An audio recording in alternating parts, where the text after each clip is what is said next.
Banish the Preposition Panic, a guide to fixing preposition mistakes. Hello, language learners. Today, we're diving into the fascinating world of prepositions. They might seem tricky, but they're an essential part of the English language. We'll go over common mistakes, and by the end of this video, you'll know how to avoid them. Let's get started. Before we can correct mistakes, we need to understand what prepositions are. In English, prepositions are words that connect and establish relationships between other words. They often indicate location, direction, time, or manner. For example, in the phrase, "The cat is on the table," "on" is a preposition connecting the cat and the table, indicating location.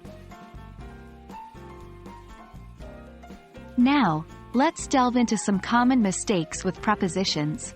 One common error is using the incorrect preposition for certain words. For example, you should say, "She is interested in art," not, "She is interested on art." Prepositions can be tricky because their usage often doesn't follow a clear rule, but rather depends on convention or established phrases. This is where practice and exposure to the language come in handy.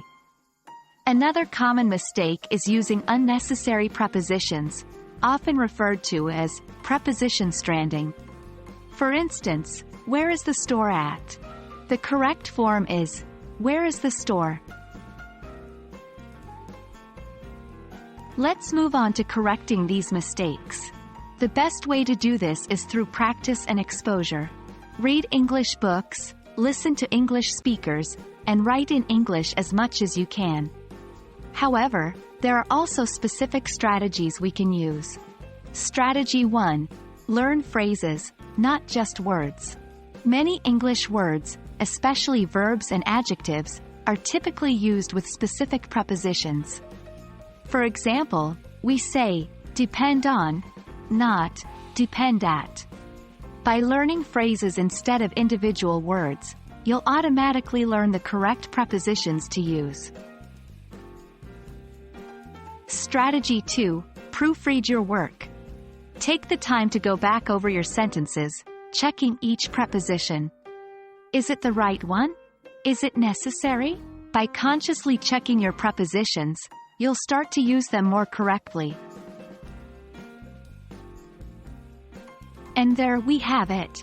A quick guide on understanding, identifying, and correcting common preposition mistakes in English.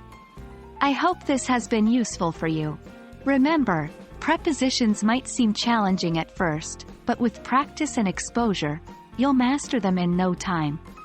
Keep practicing, and I'll see you in our next lesson.